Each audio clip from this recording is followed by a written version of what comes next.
మీడియాను ప్రత్యేకంగా విమర్శిస్తున్నారు. మీరు కన్ఫ్యూజ్ కాకండి, స్లాటర్ హౌసెస్ అది మీరు కన్ఫ్యూజ్ కాకండి. అస్సలే నేను మాట్లాడుతున్నది స్లాటర్ హౌస్ల గురించి, మీడియా గురించి కాదు. నేను మీడియా, నాకు ఎప్పుడైనా మీడియా పట్ల గౌరవం ఉంది. దాడి కూడా చేస్తామన్నారు, ఇంకా అసలు మొన్న జరిగిన దాడి కాదు ఇంకా పెద్ద దాడి అన్నారు. స్లాటర్ హౌసెస్ మీద ఉంటాయి అని చెప్పినా కదా, అందులో సందేహం లేదు. స్లాటర్ హౌసెస్ మీద ఉంటాయి, స్లాటర్ హౌసెస్ నిర్మూలించాలి తప్పకుండా. అంటే స్లాటర్ హౌస్ అంటే మీ దృష్టిలో వధశాలలు. ఇప్పుడు మనం ప్రస్తుతానికి పశువుల్ని వధించే వాటినేమో వధశాలలు, స్లాటర్ హౌసెస్ అంటున్నాం కదా భౌతికంగా. కానీ మనుషుల క్యారెక్టర్లను మీద మసిపూసి బదనాం చేసి, లేని వేసి, తమ్నైల్స్ పెట్టి, ఇష్టం వచ్చిన పద్ధతుల్లో వాగి, ఇష్టం వచ్చిన పద్ధతుల్లో రాసి, లేనివి రాసి చేస్తున్నది ఏదైతే క్యారెక్టర్ హననం చేస్తున్నారో, ఖైమా కొట్టే పద్ధతుల్లో పనిచేస్తున్నాయో ఇవి ఈ రకమైన స్లాటర్ హౌసెస్. బీఆర్ఎస్ డబ్బా కొడితేనే అది కరెక్ట్ మీడియానా? నేను ఇప్పుడు మిమ్మల్ని డబ్బా కొట్టమని అడిగినా మీరేం డబ్బా కొడతలేరు మాకు. మరి మిమ్మల్ని ఏమనలేదు నేను, మీరు డబ్బా కొట్టారా నాకు? మిమ్మల్ని ఎందుకంటే నేను స్లాటర్ హౌస్ లిస్టులా మీరు ఎందుకు భుజాలు దడుకోవట్లేరు? నేను స్లాటర్ హౌసెస్ అనగానే ఎక్కడెక్కడ ఉన్న భుజాలు దడుకున్నారు, ఎవరు దడుకున్నారు? ఆ స్లాటర్ హౌస్ నడుపుతున్న వాడే భుజాలు దడుకున్నాడు. సింపుల్. ఇప్పుడు ఓ నేరం జరిగింది, 10 మందిని నిలబెట్టి ఎవరైనా తీసుకొచ్చి ఐడెంటిఫై చేయమనగానే ఎవడు వణుకుతాడు? నేరం చేసినవాడు వణుకుతాడు. ఆ రకంగా అవి బయటపడ్డాయి. కానీ ప్రొటెక్ట్ చేయాలి, పీస్ఫుల్ ప్రొటెక్ట్ చేయాలి, లేకపోతే ఏదైనా మీరు కేసు వాళ్ళ మీద ఫైల్ చేయాలి. కానీ ఓహో మీరు మమ్మల్ని అటాక్స్ మీరు మమ్మల్ని ఏమో కత్తితో ఇట్లా నరుకుతుంటారు, మేము వచ్చి మీ దండం పెట్టి అయ్యా ప్లీజ్ అండి నన్ను నరకకండి, ప్లీజ్ అండి నన్ను వదిలేయండి. అదే కదా, అదే కదా చేస్తుంది. ఖైమా కొడుతున్నారు అంటే నాకు కత్తితో నరకడం కాదు. ఏం తమ్నైల్స్ పెడుతున్నారు, ఏం రాస్తున్నారు, ఏం బల్పు, ఏం అహంకారం కనబడతలేదా ప్రవర్తన? కత్తితో పెడిస్తే ఉప్పు అవుతుంది, బతికితే బతుకుతాం. మీరు చేసే క్యారెక్టర్ అసాసినేషన్. కానీ మీరు దాడి చేయకుండా ఉంటే వాళ్ళదే తప్పేది కదా. ఎవరన్నారండి తప్పు వాళ్ళ వైపు ఉండేది కదా. దాడి మొదలే కాలేదంటే మళ్ళీ మీరు దాడి అంటారండి. అటెంప్ట్ మర్డర్ కేసు కూడా పెట్టారు. పెట్టొచ్చు, మిమ్మల్ని మీ మీద కూడా పట్టుకుపోయి పెట్టొచ్చు. ఇప్పుడు మీ మీద కూడా పెట్టచ్చు. మీ వాళ్ళ మీద అటెంప్ట్ మర్డర్ నేను ఏమంటున్నా, మీ మీద కూడా పట్టుకుపోయి పెట్టవచ్చు. ఇవాళ గట్లా నడుస్తుంది. పోలీసులు గారకంగా పనిచేస్తున్నారు ఈ ప్రభుత్వానికి. ఉందా నిజంగా అటెంప్ట్ మర్డర్ జరిగిందా? ఇంకోటి చెప్తున్నాను. ఒక అమ్మాయి ఇంట్లో ఉన్న అమ్మాయి ఇప్పుడు ఇక్కడ జరిగితే కొట్టుకుంటే మీరు నేను మన ఇద్దరి మీద ఉండాలి. ఇంటికి పోయి మనం ఆడవాళ్ళ మీద కేసు పెట్టమంటే ఈ కేసులు ఏమనుకోవాలి? సాక్ష్యాలు ట్యాంపరింగ్ కేసు పెట్టామని చెప్పారు. ఏం ట్యాంపరింగ్? ఎక్కడ సాక్ష్యం? ఈ పిల్లగాన్ని ఇక్కడనే అరెస్ట్ చేసినావు. ఇప్పుడు మీ ఫోన్ మీ దగ్గర ఉంటుందా, మీ ఇంట్లో ఉంటుందా? ఇంట్లో ఉందట ఫోన్. మీ ఫోన్ ఇంట్లో ఉంటుందా? జూబ్లీ హిల్స్ పోలీసులు ఇచ్చిన క్లారిఫికేషన్ చెప్తున్నా. అత్యాయత్రం కేసు పెట్టలేదు, ఫోన్ వాళ్ళ ఇంట్లో ఉండి ఆమె ఫోన్ డాటా డిలీట్ చేసే ప్రయత్నం చేసింది. మీరు వీడి ఫోన్ దొరికిందా? ఫోనే దొరకకుండా డిలీట్ అని ఎట్లా మాట్లాడుతాను? ఇక్కడ మళ్ళీ ఒకసారి తప్పు చేస్తున్నారు పోలీసు వాళ్ళు. ఫోనే నువ్వు రికవర్ చేయలేదు. నువ్వు ఫోన్ ఎందుకు ఇవ్వాలి? మీ ఫోన్ ఇస్తారా? అయ్యి నాకు మీ ఫోన్ నాకు మీ ఫోన్ నాకు ఒక పూట ఇవ్వండి. ఇవ్వండి అంటున్నా నేను. మీ ఫోన్ నాకు ఒక రోజు ఇవ్వండి.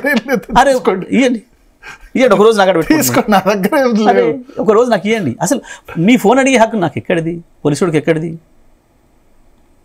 ఫోన్కు దానికి ఏం సంబంధం? ఇంకొకటి, మీ ఫోన్కు మీరు బాధ్యులు, మీ ఇంట్లో మీ వైఫ్ ఎట్లా బాధ్యురాలు అవుతుంది?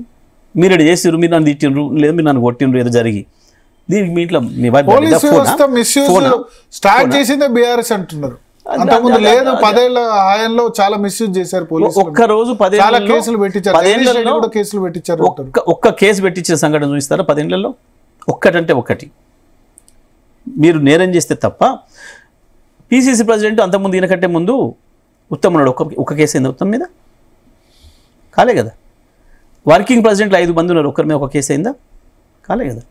బీజేపీ ప్రెసిడెంట్ ఉన్నాడు కిషన్ రెడ్డి, అయిందా? కాలే కదా. సంజయ్ మీద నేరం చేస్తే వాడి మీద అయింది. రేవంత్ రెడ్డి సంజయ్ ఏం నేరం చేశారు? చేస్తారు కదా, ఏ నేరం చేసారో అదే పెట్టారు కదా. నేరం చేయకుండా పెట్టారు ఎక్కడన్నా? ఎందుకు మిగతా వాళ్ళ మీద ఎందుకు పెట్టలే? మరి మిగతా వాళ్ళంతా ఆలోచనరా? వాళ్ళంతా మీకు ఫ్రెండ్లీ అంటారు. అది కిషన్ రెడ్డి మా ఫ్రెండ్.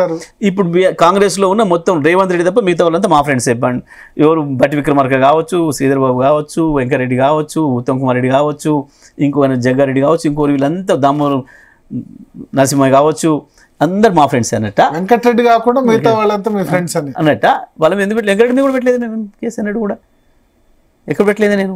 అసెంబ్లీ సభ్యత్వం రద్దు చేశారు కదా అప్పుడు. అసెంబ్లీలో వేరు, అసెంబ్లీ పోలీసా? అసెంబ్లీ పోలీసు కాదు కదా. కానీ ఎందుకు భాష దిగజారిపోతుంది ఎందుకు రాజకీయాల్లో రాను రాను?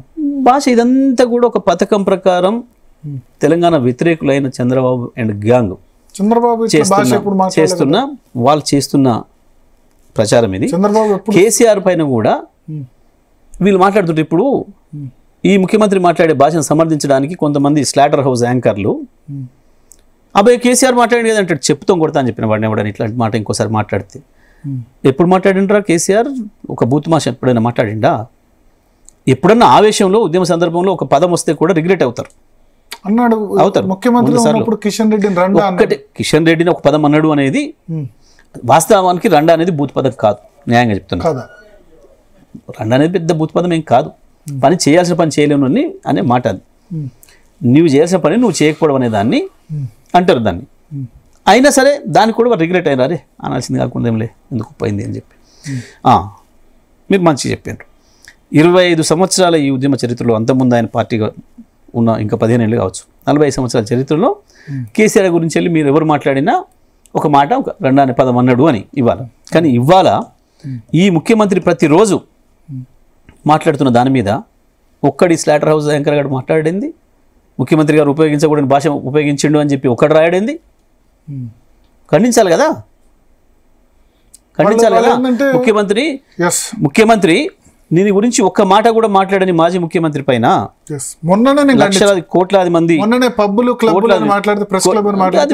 మీకు సంబంధించిన అంశం కానీ మీరు ఖండించడం కనీసం మీరన్నా కనీసం ఆ ధైర్యం చేసడం కానీ ఆ ధైర్యం చేసే పరిస్థితి మహానుభావులు చాలా మంది చాలా చాలా పెద్ద పెద్ద కానీ కేసీఆర్ చవటలు దద్దమ్మలు సన్నాసులు అవి బూతులు అయితే ఎక్కడైనా మీ కొడుకు కూడా మీరు తిరుగుతారు చవట అని బూత అది.